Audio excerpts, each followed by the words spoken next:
One question I think about lots of the Chinese, and including me, are curious about is why the Europeans hate Russia so much. Well, that's a very interesting question. I've discussed that very point with a number of people. And I think the best answer is you hate the ones you have wronged. Okay. It's a line from Tacitus. You hate the ones that you have wronged, because you feel guilty about it. Because the European powers have always treated Russia badly since the Crimean War. In World War I, during when the Russian Revolution happened, the British refused to help the Romanov dynasty and other noblemen in Russia to escape from the Bolsheviks. And of course, they were killed. I think that guilt plays a large part of it. I also think that there is an aspect of, during the 90s, the West exploited Russia mercilessly and just exploited its industry and its resources and stole and supported oligarchs who were very pernicious to Russia. And they want a return to that so they can continue to exploit Russia. And Russia at this time is strong enough that that's not going to happen simply. And so they lust after the resources that Russia possesses, the natural resources, energy resources, mineral resources, human resources as well, because the Russians are extremely educated people, hardworking people. And so I think that it's a combination of guilt for the past actions, lust for the riches of Russia, and also just ego that they cannot accept that a country that 30 years ago during the 90s was just really broken and now is a major world power, and indisputably a major world power with very capable leadership and a people who are very aware that their existence as a people is dependent on this conflict. And so I think it's a combination of factors that lead the West to hate Russians with a passion. It's incredible. And I think it's kind of sick, to tell you the truth, because they really hate them. I mean, one could hate, for instance, the political leadership of a country for pursuing some goal that one doesn't like. That's perfectly fine. But to hate the entire people in such a grotesque way, to call them vatniks, to call them orcs, to call them subhumans, it's truly bizarre. And I think it's a shock to the Russians themselves. It's certainly a shock to me because I'm a man of the West and I have never seen anything like this. It's just extraordinary. And it's deeply depressing to realize I don't use this word lightly because a lot of people use the word racism all the time. Oh, you're doing this, you're racist. And I think that that's nonsense. But in this particular case, it is a racism that is just bizarre. And it's truly sick. And by the way, to your Chinese audience members, this kind of racism that is being directed towards the Russians, it's slowly but surely being directed towards the Chinese as well, as the United States prepares to go to war with China. I'm not even sure, it's so slow. Yeah, but it's happening. We're seeing it. Yeah, absolutely. Yeah, and then talking about the hate, right? So I don't know if you paid attention, not that long ago, the Russian ambassador to the US, he wrote an article about how the US art area, they are changing a lot of artists from ethnically Russian to Ukrainian. Oh yeah. There's some famous paintings, in that, in different. Yeah, one was called the Russian dancers, and now they changed it to Ukrainian dancers. Something like that. It's some totally bizarre thing that they're doing right now. And so, well, you read George Orwell, right? You read George Orwell in 1984. Yeah, 1984. It's the West has become totalitarian. Yeah. The Western regimes are totalitarian in their actions, in every action that they carry out. They are also terrorists. The Western states are terrorist states. What they accused Iraq, Libya, they accused everybody of being, they are.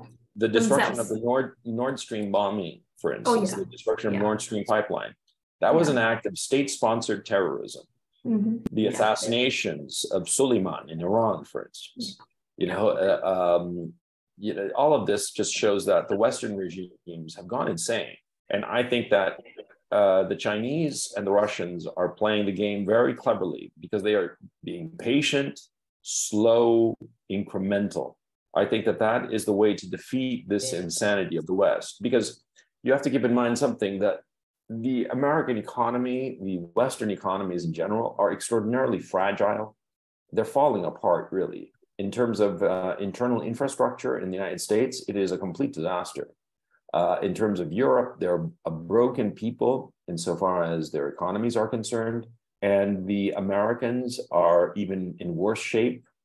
And so I think that the smartest thing that the Eurasian powers can do, Russia and China and their allies, is to just be slow, patient, methodical. Because when you have somebody who's going insane, he thrashes around. And so the smart thing is just to wait, to stand back and let him thrash around and exhaust himself before you make any move. And never make any sudden moves, with crazy people. If you move suddenly, the crazy person might grab you and do something horrible to you. So the smart thing is to just be slow and incremental insofar as dealing with the West, because it breaks my heart to say this, but the West is lost. Because as I mentioned, I'm a man of the West. I am culturally of the West, ethnically of the West. I'm part German, Andalusian, Basque, Danish. I am a man of the West culturally. I trace my cultural ancestry from Chile to Spain, to Rome, to the Greeks. That is my cultural background. And so when I see this happening in the West, it just completely breaks my heart. All of the goodness of the Enlightenment has been destroyed by the current crop of leadership in the West. And it's happened so quickly. That's the thing that's so startling, because what is happening now would have been inconceivable 25 years ago. The actions of the Biden regime or the Western regimes, in France, in Germany, in the UK, 25 years ago, people would have said, that's impossible. We would never do such things, but they are doing them now. And the level of repression of the people in the West is incredible. And what's funny is that they keep saying that China, the government of China, represses the Chinese people relentlessly. But it seems that this odd projecting onto the Chinese, projecting onto the Russians, what is in fact going on in the West. Because the repression, the information repression, the propaganda in the West is relentless. It is never ending. And on top of that, let's not even discuss the sexual degeneracy that is unfolding and the perversions and depravity that are being inflicted on the children of the West. I'm talking, young children. Of sexual perversions that are normalized among them. Many people speculate in the West, and they are not crazy. They are saying that it is not inconceivable that in a short period of time, 2 to 4 years, there will be a normalization of pedophilia, which is disgusting. But that is the path that the West is taking. The West has gone insane, and there is no way to fix the situation in the West, unfortunately. Yeah, and that's part of the question I have is that Scott Ritter, because of the ambassador wrote that article about destroying Russian culture, that kind of thing. So Scott Ritter wrote an article. In his article, he mentioned that there is a lack of really good people who understand Russia working at the US government. I think the same is true about China. I don't see any really competent people who understand China working in the US government. Maybe that's true with Iran, with Venezuela, with just any number of countries that there seems like a lack of really capable people who understand others. Yes, now, exactly. Why is that? Why don't they find that's a very good question. I've given it a great deal of thought, as a matter of fact. And what has happened is that the people who are in leadership positions today, they arose within very stable institutional frameworks. And so they have extremely limited experience with the rest of the world. On top of that, there has been a cultural fashion in the West over the last 50 odd years of prioritizing the subjective experience as opposed to trying to empathize with the other, okay? And so what I feel is more important than what you feel. I don't care about what you feel, it's what I feel. okay? And it's a narcissism that has become culturally ingrained in the West. And so when you take this engendered narcissism, ingrained narcissism, and you combined it with the very rigid social establishments that do not really change. So you start having a leadership class that emerges that has very limited experience, if no experience at all, with people from other cultures, and no interest in understanding the point of view of the other. They only care about themselves. And so they demand that the rest of the world, like spoiled children, they demand that the rest of the world act as they want them to, as opposed to understanding the point of view of the other, understanding the priorities of the other, and adapting so as to work together. So what I see is that the Chinese and the Russians, they don't try to change other people. They try to work with other people so that the other and themselves can achieve some practical goal of mutual utility. But they don't try to change the other, whereas the Americans, the Westerners, basically say, if you're not just like us, you're evil, you're the enemy, and you must be destroyed. And this is basically the attitude of spoiled children. And that's what's happened in the West. The leaders today are spoiled children, and they are incompetent without question, because what has happened is that in the selection process for a leadership class, what is prioritized is different than the qualities needed to be good at that position. You see, in the leadership, I can speak with some experience because I went to an elite university in the United States, and I saw the young people, this is in the early 90s, the young people who would advance. And the people who advanced were not people who were capable in the job that they advanced into. They were very capable in the political game, in complying with what was required of these very rigid institutions that had certain ways and processes to advance. And so they advanced, but they didn't have the experience or the qualities necessary to be good at their positions. And so that's why you have so many functionaries from the West who have, for instance, they are charged and tasked with the relations with China, but they don't speak Chinese, they don't understand Chinese culture, they don't care about Chinese culture, but they were able to advance to the position of having to be the diplomat in China, not because they know China's culture and China's language and China's people, but because they had qualities that helped them advance in the career path in the West, you see? And so that's what's happened. In some cases, I would say they almost intentionally find somebody who's anti-China to station in China, rather than somebody who has curiosity, right? Trying to learn, trying to understand. It's almost like they're afraid that this person stationed in China would be too sympathetic to China. You see what I mean? Why? I mean, that's just not making any sense, because you intentionally try. No, but it makes complete sense if you, as an institution, you feel insecure in your strength, if you feel insecure in your power, see? Because people who are insecure do not have the strength of character to pay attention to what the other is thinking and wanting, okay? Because insecure people want things to be predictable and comfortable for themselves, you see? And so that's what's going on. And what I'm saying is like personal psychology. And you would say, well, how does like personal psychology play into geopolitical affairs? Well, ultimately, all diplomatic relations are personal between the functionaries, between the leadership cadres of the different countries.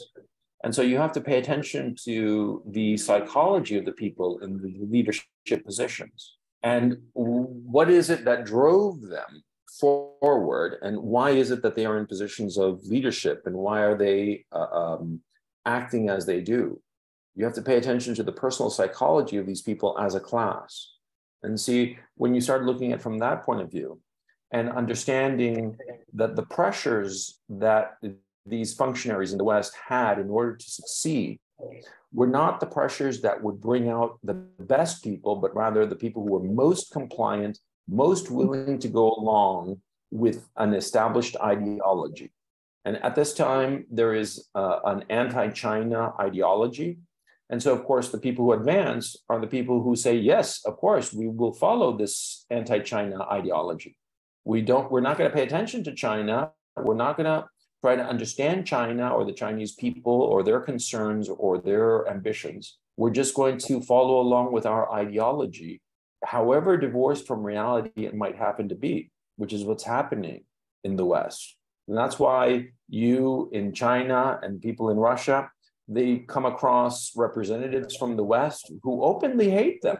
There's the new ambassador in the Kremlin, American ambassador in the Kremlin, and she very clearly doesn't care about Russia. She speaks Russian, but she doesn't care about Russia. She's not interested in Russia. She just wants to advance the interests of the United States at the expense of Russia, as opposed to acting in partnership with Russia, which is the way adults behave. See, I mean, you have to understand these people from the West, they're spoiled children. If there's anything that your audience takes away from this conversation that we're having, is that understand that these are spoiled, insecure children who do not care. They just want, because just like children, I mean, we've all had to deal with small children, and small children are egotistical. They just want me, because they're children, right? But as an adult, you realize this adult I'm facing has certain desires. I have certain desires. How can we work together so that we both, if not achieve everything that we want, at least achieve the important things that we both want? That's the adult attitude. But there are no adults in the West. The adults, the system that advances people through the leadership cadres in the West is designed to bring out these people who are very compliant, lacking any kind of independent thought, and supremely narcissistic and willing to follow an ideology. The capable people are almost deliberately squeezed out and marginalized. And that's why you find like a lot of people in the commentary community are extraordinarily capable. And you say, well, why isn't this guy running something? He seems to know what the hell he's talking about. And it's because the system itself, because of age and because of an extended period of such stability and material well-being, that there was no need to change it, to fix it, to adapt. It was too easy. It's like, another way to put it. See, there is this man who's a coolie, you know, he was just a worker. He was just very poor, right? And he worked and saved and started little businesses, and he became rich. He became extremely rich. And what did he do with his children? Well, he kind of spoiled them, but the children had sort of learned the difficulties of life, so they were not complete idiots, right? But then the grandchildren who inherited the great fortune, they don't understand the costs that were required to earn this fortune. And so they throw this fortune away, thinking that the fortune is without limits, that it's infinite. But of course, it's not infinite. And that's what's happening in the West. That's one of the big shocks of the Western leadership, that they are running out of ammunition to send to Ukraine. Because they thought, well, you know, we have this huge military. We should have everything as much as we want. Why don't we just send it? And they're like, well, there's none left. You know, it's a finite amount. Resources are always finite. And so that's why they're so shocked, because, like I said, they are the grandchildren of the coolie who became rich and who pilfered away their grandfather's fortune. And then all of a sudden they're looking at the bank account and there's just nothing left. And they're like, what happened? And they panic. And that's where we are now. We are in the panic stage of this leadership class. Yeah.